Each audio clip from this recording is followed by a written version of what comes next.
Topic पढ़ेंगे। इसको एक और तरीके से लिखा जा सकता है, जैसा कि हम जानते हैं आदर्श गैस समीकरण से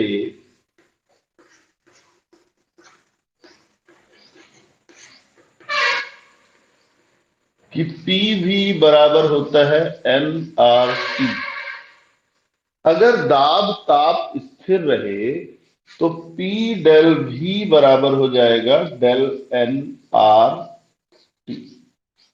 तो ऐसे में समीकरण एक में पी डेल भी की जगह हम क्या रख सकते हैं, डेल एन आर टी।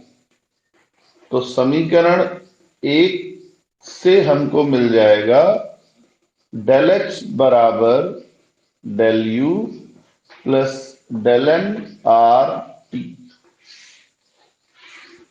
अब ये डेल एन क्या है? डेल एन है उत्पाद के गैसीय अणुओं की संख्या। सिर्फ गैस वालों को ही गिनना है, ठोस और द्रव के अणु नहीं गिनेंगे अपन, ठीक है ना। गैसीय अणुओं की संख्या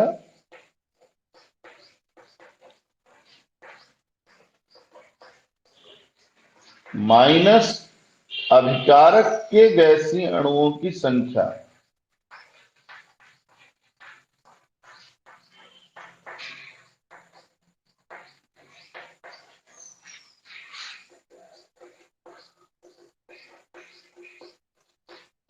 अच्छा, क्या फायदा है इस समीकरण का? आपके में ऑब्जेक्टिव आता है। देखिए, अब आप सेकेंड ईयर में है, 11वीं 12वीं में नहीं है, तो आपसे थोड़ा सा क्वेश्चन इस तरीके से पूछा जा सकता है कि वाकई आपके समझ में कुछ आया है कि नहीं आया है। जैसे मान लीजिए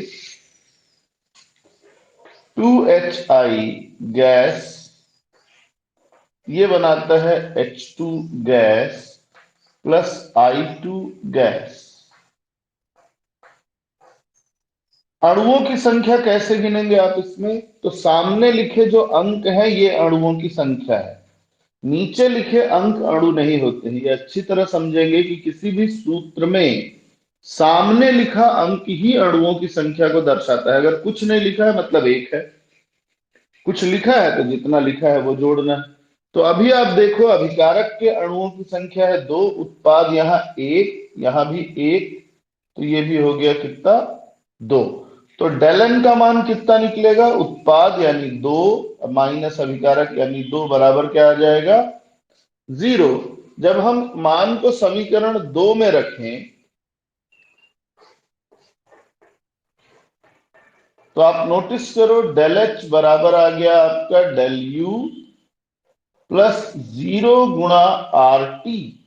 तो जीरो आर टी खत्म हो जाएगा, तो डेल एच किसके बराबर आ गया, डेल यू के।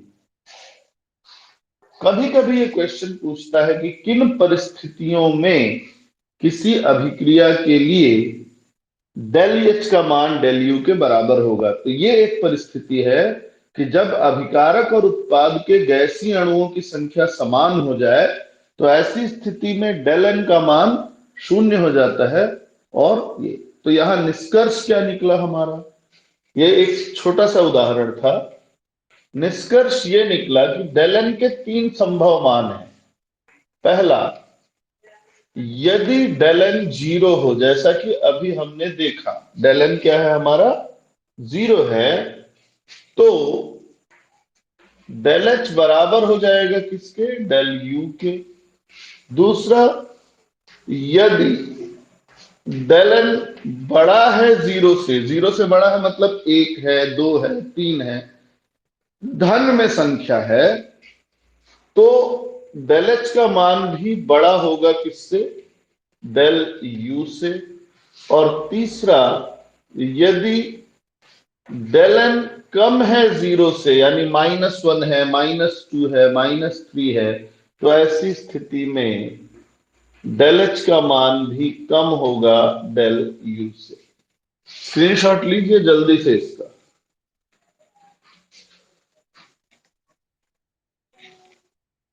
ठीक है, तो मैं इसको मिटा के अब आपका अगला टॉपिक शुरू करते हैं, ऊष्माधारिता।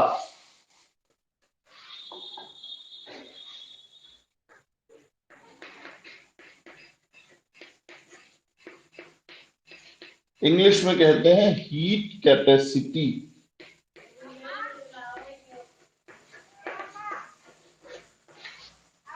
अच्छा, आप इस बात को समझें कि जैसे ठंड का टाइम है तो सभी पानी गर्म करने की कोशिश करते हैं ना, कि भाई थोड़ा सा पानी गर्म कर ले। तो आपने नोटिस किया होगा कि किसी भी चीज को गर्म करना है, इसका मतलब उसके तापमान को बढ़ाना है। पहली बात तो ये। दूसरी बात, तापमान को बढ़ाने के लिए ऊष्मा देनी पड़ती है ना, बाहर से ऊष्मा को अंदर डालना पड़ता है। तो आप क्या करते हो, पानी को आग के ऊपर चढ़ाओगे या हीटर में रखोगे, या आप इमर्शन रॉड लगाओगे या गीजर में रखोगे, या जो भी करोगे, इन किसी भी प्रक्रिया से आप पानी के तापमान को बढ़ाने के लिए ऊष्मा दे रहे हैं। तो किसी पदार्थ के तापमान को 1 डिग्री सेल्सियस बढ़ाने के लिए आवश्यक ऊष्मा की मात्रा को हम कहते हैं ऊष्मा धारिता। ठीक है, परिभाषा क्या है? परिभाषा है, लिखना चाहे तो लिख लें, किसी पदार्थ के तापमान को 1 डिग्री सेल्सियस बढ़ाने के लिए आवश्यक ऊष्मा की मात्रा को उस पदार्थ की ऊष्माधारिता कहते हैं। तो पहले तो जनरल समझ लें कि माना Q ऊष्मा देने पर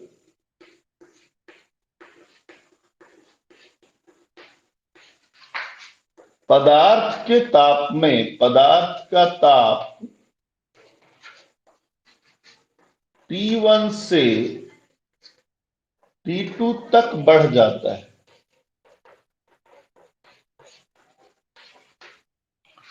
यानी ताप वृद्धि कितनी हुई भाई? ताप में जो वृद्धि हुई है वो हुई है T2 माइनस T1 बराबर, इसको हम लिख सकते हैं डेल टी डिग्री सेल्सियस। पर हमको डेल टी नहीं चाहिए भाई, हमको चाहिए 1 डिग्री के लिए। तो थोड़ा सा ध्यान से देखेंगे, डेल टी डिग्री सेल्सियस ताप वृद्धि होती है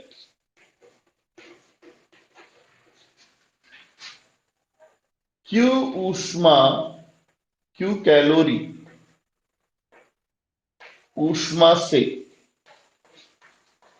है ना। Q ऊष्मा देने पे ही तो ताप में ये परिवर्तन हुआ है।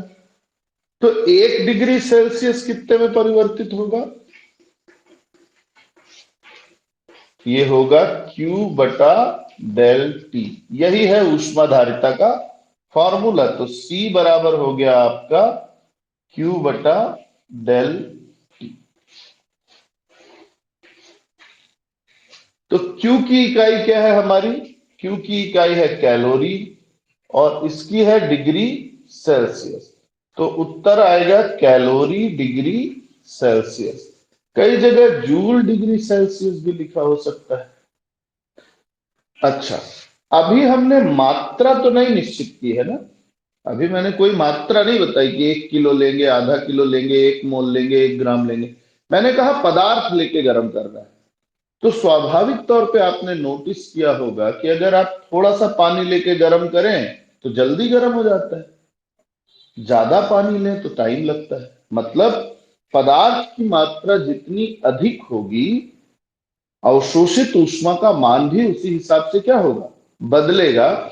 इसलिए ऊष्माधारिता की ये परिभाषा बहुत सामान्य है। इसकी जो दो सही परिभाषाएं हैं हम उन पे आते हैं। पहला है विशिष्ट ऊष्माधारिता।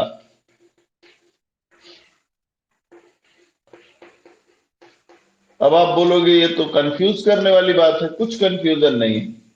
विशिष्ट ऊष्माधारिता में पदार्थ की मात्रा 1 ग्राम ली जाती है। कोई भी पदार्थ हो उसकी मात्रा कितनी ली जाएगी? 1 ग्राम। तो हम लिख सकते हैं 1 ग्राम पदार्थ के ताप को 1 डिग्री सेल्सियस बढ़ाने के लिए आवश्यक ऊष्मा को हम क्या कहते हैं? विशिष्ट ऊष्माधारिता। दूसरा है मोलर ऊष्माधारिता। तो विशिष्ट ऊष्माधारिता सी स्पेसिफिक एस लिख सकते हो आप, या एस पी लिख सकते हो। मोलर ऊष्माधारिता को आप लिख सकते हो सी एम मोलर। तो एक मोल पदार्थ के ताप को 1 डिग्री सेल्सियस बढ़ाने के लिए आवश्यक ऊष्मा को मोलर ऊष्माधारिता कहेंगे। ऐसी स्थिति में सी एम कैसे निकाल सकते हो? सी एम बराबर हो जाएगा सी स्पेसिफिक गुणा अणुभार। तो ये बड़ा मजेदार सा है कि आप इसकी सहायता से किसी पदार्थ के अणुभार की भी गणना कर सकते हैं। सी स्पेसिफिक को पक्षांतरित कर दो, सिंपल सा। तो इसका स्क्रीनशॉट ले ले। ठीक, अब हम आते हैं थोड़ा ढंग के प्रकारों पे जो हमको पढ़ना चाहिए। ढंग के प्रकार क्या है भाई? ढंग के प्रकारों की बात करें तो ऊष्माधारिता को दो भागों में बांटा गया है, दो प्रकार हैं इसके। पहला है स्थिर आयतन पर ऊष्माधारिता।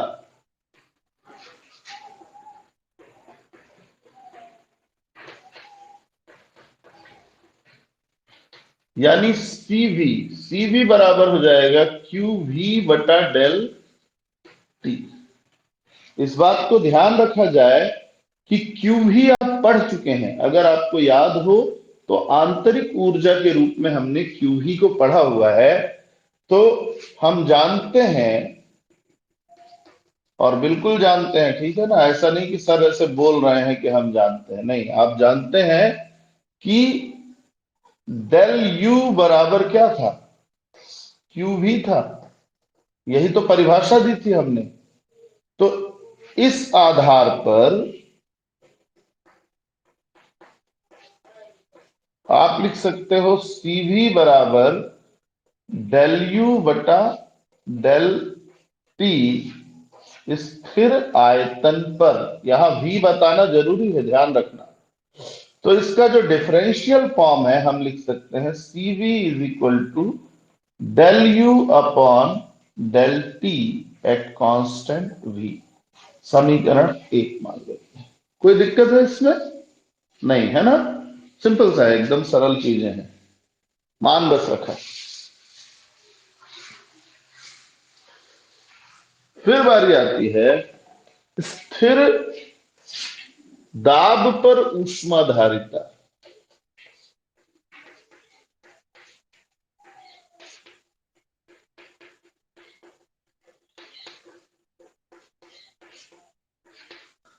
स्थिर दाब पर ऊष्माधारिता सीपी। सीपी बराबर क्या हो जाएगा? क्यूपी बटा डेल टी। अब यहां भी हम जानते हैं, क्या जानते हैं भाई? हम जानते हैं कि डेल एच बराबर होता है क्यूपी, है ना? पढ़ा हुआ है आपने। तो ऐसे में मान को रख देने पे क्या मिल जाएगा? सीपी बराबर del h upon del t. जबकि दाब क्या है? स्थिर है, डिफरेंशियल रूप में लिखे सीपी बराबर del h upon del t at constant p. समीकरण नंबर 2। तो समीकरण 1 हो गया, समीकरण 2 हो गया। अगली चीज जो कभी कभी पूछा जाता है, इन दोनों में संबंध दर्शाइए। संबंध दर्शाने के दो तरीके हैं, एक डिटेल में है और एक वैकल्पिक है। मैं चाहता था कि मैं आपको डिटेल में बताऊं, लेकिन डिटेल में बताने से क्या है, थोड़ा आपको समझ में भी कम आएगा और समय ज्यादा लगेगा। तो क्यों ना हम इसकी वैकल्पिक विधि को इस्तेमाल कर लें, ठीक है? या डिटेल पढ़ेंगे? बताइए, जल्दी बताइए। कोई भी समीकरण अभी जो हम पढ़ेंगे, सीपी और सीवी में संबंध, इसको कैसा पढ़ना चाहते हैं, डिटेल में या शॉर्टकट? 3 नंबर का आता है, लेकिन ध्यान रखेंगे।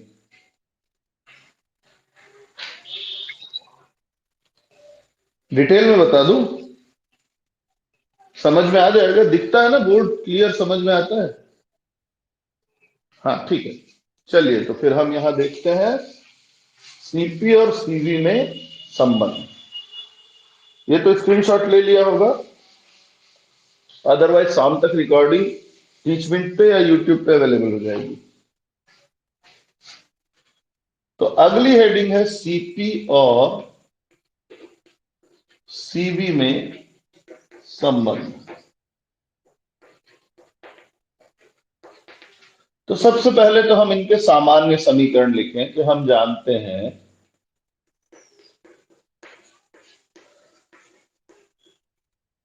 कि CV बराबर होता है del U upon del T eight constant V, और CP बराबर होता है del H upon del T eight constant P।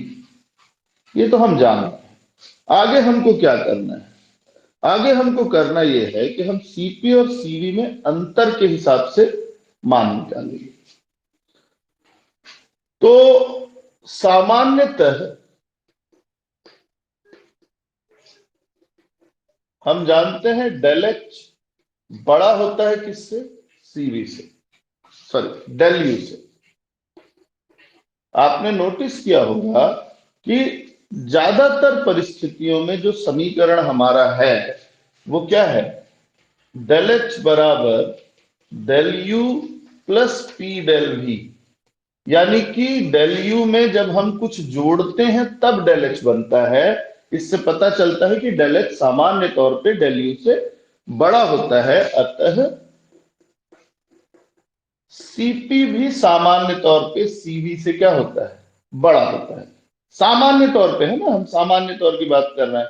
अब आप बहस नहीं करेंगे कि सर एक बार तो बराबर भी हो गया था, कम भी होता है बिल्कुल। पर ज्यादातर परिस्थितियों में सीपी बड़ा होता है। अब ऐसे में हम निकाल सकते हैं सीपी माइनस सीवी। तो ये हो जाएगा del h upon del t at constant p. ये नीचे की चीजों को ध्यान रखना बहुत जरूरी है। Constant p del u upon del t at constant v, समीकरण एक। अब अगर हम यहां देखें तो हम यहां कुछ चीजों को चेंज कर सकते हैं। क्या चेंज कर सकते हैं? हम जानते हैं कि H जो है वो बराबर होता है U प्लस पीवी के। तो समीकरण को, इसको समीकरण एक है, समीकरण को T के सापेक्ष अवकलित करने पर ये ध्यान रखते हुए कि P स्थिर रहेगा, दाब को क्या रखना है? स्थिर। तो ये हो जाएगा del h upon del t at constant P बराबर del u upon del t, यहां भी स्थिर P ही रहेगा, प्लस P का तो चूंकि जो स्थिरांक है उसका अवकलन नहीं करेंगे, गुणा हो जाएगा del V upon del t at constant. ठीक। तो इस मान को समीकरण एक में रखते हैं।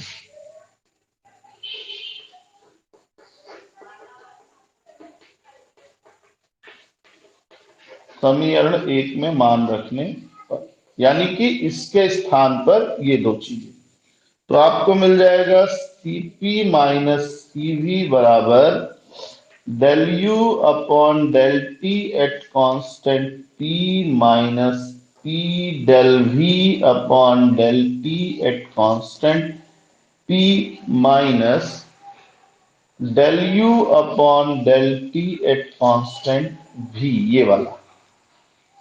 ठीक है, ये तीन आ गया हमारा, ये समीकरण हो गया दो। अब हम u वाले का समाकलन करेंगे कि चूंकि u जो है वो फलन है किसका? ताप और आयतन का, क्योंकि दाब तो स्थिर ले लिया है। फलन मतलब ताप और आयतन में परिवर्तन होगा तो यू भी परिवर्तित हो जाएगा, यही मतलब है। यू बदल जाता है यदि ताप को बदला जाए या आयतन को बदला जाए या दोनों को बदला जाए। तो इसका अवकलन करने पर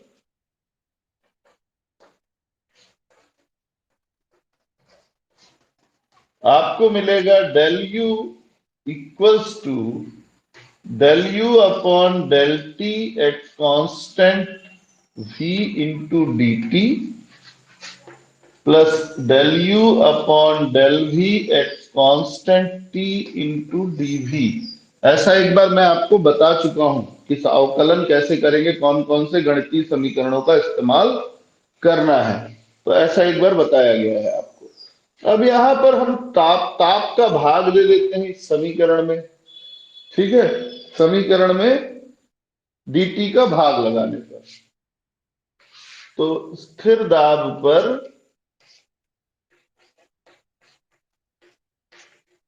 समीकरण में dt का भाग देने पर इस बात को ध्यान रखना है कि स्थिर दाब है, यानी यहां क्या हो जाएगा, डेल यू बटा डेल टी और ब्रैकेट के बाहर स्थिर दाब लगाएंगे बराबर डेल यू बटा डेल टी तो अपनी जगह पे है जिसमें वी है, इसके चिन्ह में कोई चेंज नहीं। डेल टी बटा डेल टी क्या हो जाएगा, खत्म हो जाएगा, तो इसलिए वहां कुछ नहीं लिखेंगे। Del u upon del v at constant t गुणा del v upon del t at constant p हो जाएगा। ये समीकरण 3। समीकरण 3 में del u upon del t at t यानी इसकी जगह पे वो तीनों चीज लिखेंगे अब हम।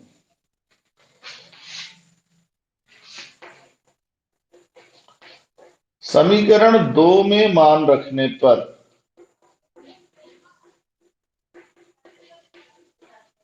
तो आपको क्या मिलेगा, सीपी अपॉन सीवी, हाँ मैं बराबर का चिन्ह डायरेक्ट लगा रहा हूं क्योंकि इतना सारा जगह है नहीं हो पाएगा। Del u upon del t at constant v plus del u upon del v at constant p into del v upon del t at constant p. ये तो पहला पद खत्म। माइनस में आते हैं, minus p del v upon del t at constant p minus del u upon del t at constant P.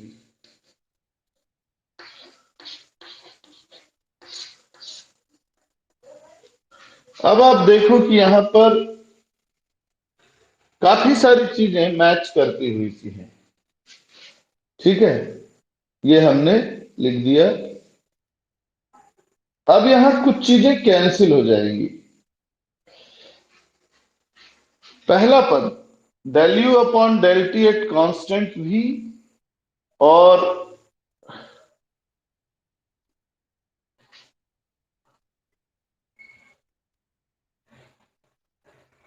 यहां क्या बच गया अपना, del v upon del t at constant p, del u upon del t at constant del t at constant v है यहां पर, sorry ये।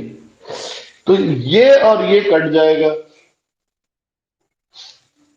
अब आपके पास क्या बचा, मान को रखते समय बहुत ध्यान रखेंगे, देखिए मेरे से गलती हो रही थी ना बीच में। Del v at constant t गुणा del v upon del t at constant p minus p del v upon del t at constant p. ये समीकरण हो गया 4। अब हम सिद्धांत की बात करेंगे। सिद्धांत की बात यह है कि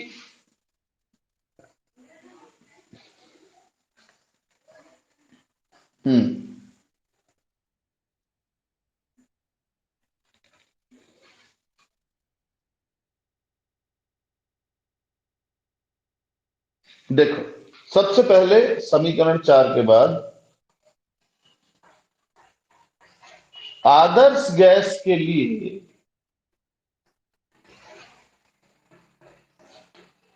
del u upon del v at constant t zero होता है।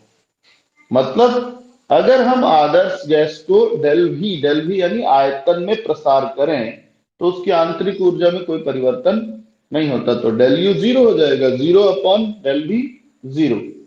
तो ये वाला टर्म हमारा जीरो हो गया, इसलिए ये भी क्या हो जाएगा, जीरो हो जाएगा। तो समीकरण इधर का मिटा रहा हूं मैं। चार से आपको क्या मिलेगा, एक एक स्टेप करेंगे अपन ताकि कंफ्यूजन ना हो। समीकरण चार से आपको मिल जाएगा सीपी माइनस सीवी बराबर जीरो गुणा, बचा क्या, del v upon del p, sorry del t at constant p minus p del v upon del t at constant p. Minus है प्लस है, ठीक है। तो अगर हम देखें तो ये पूरा पद जीरो, यानी यहां आ गया आपका माइनस, माइनस में नहीं होना चाहिए था इसको, मैंने एक स्टेप थोड़ा सा कहीं पे चेंज करना था। Del h del u p del v p, ये प्लस में है देखो यहाँ पे, और यहाँ मैंने लिखते समय क्या लिख दिया है, माइनस। तो सभी जगह ये प्लस में होगा, यहाँ हो गया, ठीक, कोई दिक्कत नहीं। तो अब आपके पास क्या बच गया, ये तो पूरा जीरो हो गया, तो बचा क्या, सिर्फ p del v upon del t at constant. ये समीकरण नंबर 5 है। हम सब जानते हैं चूंकि पीवी बराबर क्या होता है, आर टी, यही होता है ना, पीवी बराबर आर टी होता है। तो अगर हम इस समीकरण का स्थिर दाब पर टी के सापेक्ष अवकलन करें,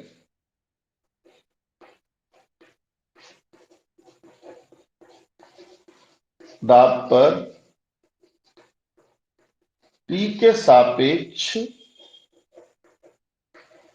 अवकलन करने पर आपको मिलेगा P into del v upon del t at constant P बराबर R del t upon del t, खत्म हो जाएगा। ये मिला आपका, ये देखो यही चीज है। तो इसका मतलब समीकरण 5 से हम क्या लिख सकते हैं इसको,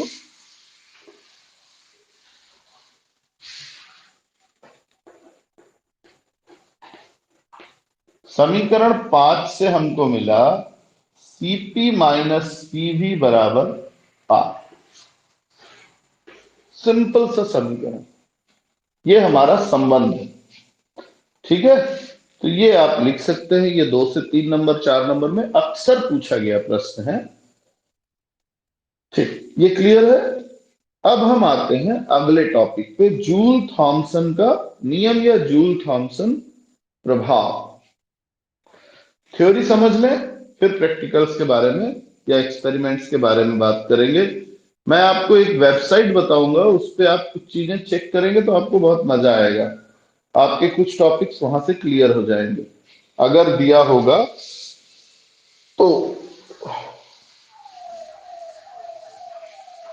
या मैं YouTube का आपको लिंक शेयर कर दूंगा ताकि आप एक्सपेरिमेंट्स को अच्छी तरह समझ पाए। जूल थॉमसन प्रभाव,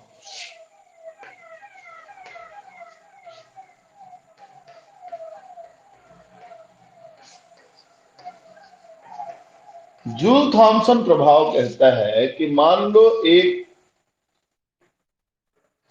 सिलेंडर में कोई गैस उच्च दाब पर क्या है, भरी हुई है।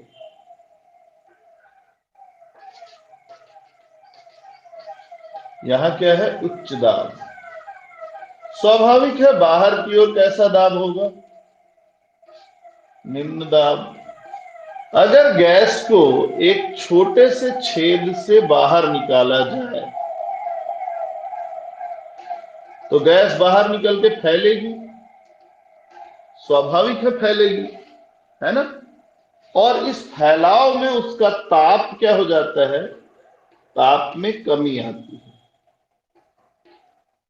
इसी प्रभाव को नाम दिया जूल थॉमसन प्रभाव।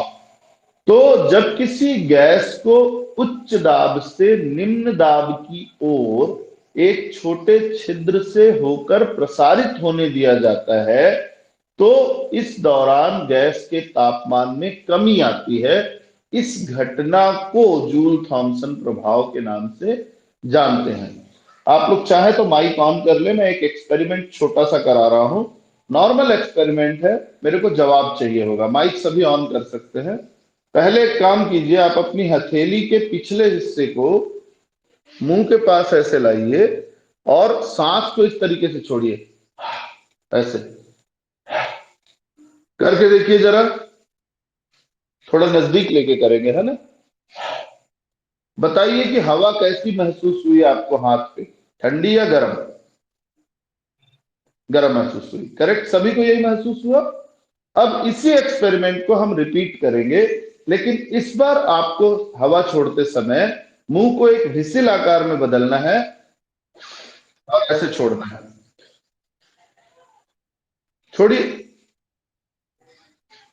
बताइए कैसा लगा। देखो, वही मुंह है, वही हवा है, वही हाथ है, कुछ तो बदला नहीं। लेकिन आपने नोटिस किया कि तरीका बदल देने से क्या हो गई? गैस गर्म से क्या हो गई? ठंडी हो गई। तो यही है जूल थॉमसन प्रभाव। जूल थॉमसन प्रभाव कहता है कि जब हम गैस को हाई प्रेशर से, उच्च दाब से निम्न दाब की ओर कभी क्या करें, प्रसारित करें, तो गैस ठंडी हो जाती है। अब इसका सिद्धांत क्या है, क्यों ठंडी हो जाती है? जरा ध्यान से देखिए। उच्च दाब पर गैस के अणु नजदीक में है, सीधी बात है। दाब ज्यादा होगा तो नजदीक नजदीक होंगे। नजदीक होंगे तो इनके बीच क्या होगा? अंतराणु आकर्षण बल कार्यरत होगा, ये एक दूसरे से आकर्षित प्रतिकर्षित होते रहेंगे, है ना। क्लियर बात है। जितना नजदीकी होगी आकर्षण बल उतना अधिक होगा। अब जैसे ही इनको एक छोटे छिद्र से बाहर निकलने दिया, तो ये गैस के अणु अब एक दूसरे से दूर जाना चाहते हैं। प्रसार कब होगा? जब ये एक दूसरे से दूर निकलना चाहेंगे। और दूर निकलने के लिए इनको अपने आकर्षण बल को क्या करना पड़ेगा? तोड़ना पड़ेगा। आकर्षण में बंधे रहेंगे तो कैसे अलग होंगे? आकर्षण से दूर होना है, आकर्षण को तोड़ना पड़ेगा। तो इस आकर्षण को खत्म करने के लिए और इससे दूर जाने के लिए हर अणु कुछ ऊर्जा खर्च करता है। और जब हर अणु कुछ ऊर्जा, तो कहीं बाहर से तो ऊर्जा मिल नहीं रही, तो वो अपनी आंतरिक ऊर्जा को खर्च करता है। आंतरिक ऊर्जा यानी जो उसके अंदर है। जब ये आंतरिक ऊर्जा को खर्च कर देता है, तो स्वाभाविक तौर पे आंतरिक ऊर्जा घट जाएगी। और आपको पता है कि आंतरिक ऊर्जा ताप के समानुपाती होती है, तो तापमान भी क्या हो जाएगा? घट जाएगा। क्लियर है ये? फिर से बता दे रहा हूं। उच्च दाब पर अणु परस्पर निकट होते हैं, जिसके कारण इनमें अंतराणु आकर्षण बल कार्य करता है। जब इन गैस के अणुओं को निम्न दाब पर प्रसारित होने दिया जाता है, तो ये अणु एक दूसरे से दूर जाते समय आकर्षण बल के विरुद्ध कुछ कार्य करते हैं और उस कार्य में आंतरिक ऊर्जा को खर्च कर देते हैं। अपनी कुछ आंतरिक ऊर्जा को खर्च कर देते हैं, जिससे तापमान कम हो जाता है। करेक्ट? क्लियर? अच्छा, कुछ बातों का ध्यान रखना है। क्या ध्यान रखना है? पहली बात तो ये कि इस तरह का प्रभाव आपको आदर्श गैस में देखने को नहीं मिलता, क्योंकि आदर्श गैस में हम ये मानते हैं आकर्षण बल होता ही नहीं। जब आकर्षण ही नहीं होगा, तो आकर्षण से निकलने के लिए कार्य नहीं होगा, कार्य नहीं होगा तो ऊर्जा खर्च नहीं होगी, ऊर्जा खर्च नहीं होगी तो तापमान में कोई परिवर्तन नहीं होगा। लेकिन कोई गैस आदर्श होती ही नहीं है। सारी की सारी गैसें क्या होती हैं? अनादर्श होती हैं। इसलिए ये प्रभाव हमको सभी में देखने को मिलता है। फिर भी सिद्धांततः आदर्श गैसों में जूल थॉमसन प्रभाव आपको देखने को नहीं मिलेगा। अच्छा, अब इसी को हम थोड़ा सा बदलते हैं, कुछ आगे बढ़ते हैं कि कैसे हम जूल थॉमसन गुणांक की गणना करेंगे। तो जूल थॉमसन गुणांक में भी कुछ बातों का ध्यान रखना है। मान लो कि एक सिलेंडर है, सिलेंडर के बीच का हिस्सा हम दिखा रहे हैं। यहाँ एक डायफ्राम यानी एक छोटी पतली ऐसी झिल्ली या सरंध्र झिल्ली लगी है जिससे गैस के अणु पार होंगे। इधर उच्च दाब है, इधर निम्न दाब है, इधर आयतन V1 है, इधर आयतन बढ़ के V2 हो जाता है। तो मान लीजिए थोड़ी सी गैस, अच्छा इधर तापमान भी क्या है, T1 है, इधर क्या है, T2। चलिए ठीक है। तो हमने क्या किया, इस तरफ पिस्टन को थोड़ा धक्का दिया भाई P1 दाब से, तो गैस थोड़ा आगे बढ़ी और इस तरफ हमारा पिस्टन थोड़ा इधर मूव कर गया P2, जिससे तापमान में थोड़ी कमी आई। तो हुआ ये कि इस पहले A वाले चेंबर से गैस के कुछ अणु किस में आ गए, B चेंबर में आ गए। दबाव दिया ना आपने तो कुछ अणु सरक के इधर आ गए। अब ऐसे में कुछ कार्य हुआ। कार्य क्या हुआ, दो तरह का कार्य हुआ।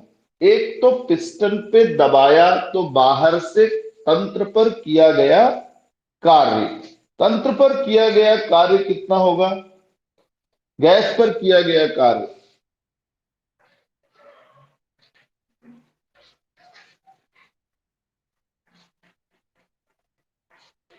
आपने किस साइड कार्य किया है, ए साइड। ए साइड है P और V1, तो ये हो जाएगा P1 V1। और जब आपने इधर धक्का दिया तो पहले पिस्टन यहां था, अपने आप गैस ने धक्का देके पिस्टन को, दूसरे पिस्टन को दूर कर दिया। तो बी चेंबर में गैस द्वारा किया गया कार्य कितना है, P2 V2। तो नेट कार्य जो है, कुल कार्य, नेट कार्य W बराबर होगा P2 V2 minus P1 V1। ठीक बात है। और ये हम सब जानते हैं कि इस कार्य को करने में निकाय ने अपनी ऊर्जा खर्च की है। ठीक है। तो अच्छा, ये तो हो गया हमारा किसके बारे में, W। संपूर्ण कार्य W ऐसा भी दर्शा सकते हैं। और चूंकि निकाय ने अपनी ऊर्जा खर्च की है तो कुल खर्च की गई ऊर्जा का मान निकलेगा U2 माइनस U1 से, यानी डेल U से निकलेगा। तो हम इसको इस तरीके से कर सकते हैं कि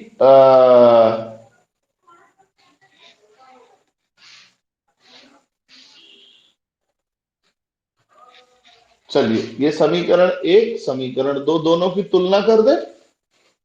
U2 माइनस U1 बराबर P2 V2 minus P1 V1। तो आप ऐसा कीजिए कि इसको इधर ले लीजिए और इसको, सॉरी, 1 वाले को इधर और 2 वाले को इधर ले लीजिए। यहां एक बात ध्यान रखने की है कि किया गया कार्य चूंकि तंत्र द्वारा खर्च किया गया कार्य है तो ये माइनस में आएगा, ध्यान रखना ना, इसका चिन्ह क्या होगा, माइनस।